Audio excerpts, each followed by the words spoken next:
కొలస్సీలకు రాసిన పత్రికలో అదేని, క్రీస్తు దేవుని కుడిపార్శ్వమున ఆసీనుడై ఉన్నాడు, కూర్చుని ఉన్నాడని ఉంటుంది.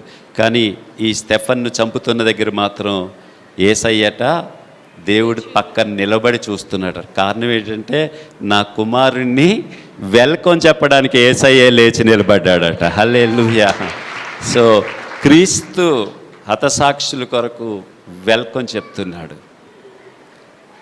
రాళ్లతో కొట్టి మొట్టమొదటి ఆయన ఏమంటాడంటే చనిపోయేటప్పుడు, తండ్రి వీరేం చేయుచున్నారో వీరు ఎరుగరు కనుక వీరిని క్షమించు. ఒకవేళ ప్రవీణ్ పగడాల గారిని చంపే ఉంటే ఆయన కూడా, తండ్రి వీళ్ళు ఏం చేయుచున్నారో వీరు తెలియదయ్యా, వీరిని క్షమించండి అయ్యా అని చెప్పి, మీరు కూడా యేసయ్య నమ్ముకోండి మిమ్మల్ని క్షమిస్తాడు అని చెప్పి చచ్చిపోయి ఉంటాడేమో ఆయన కూడా.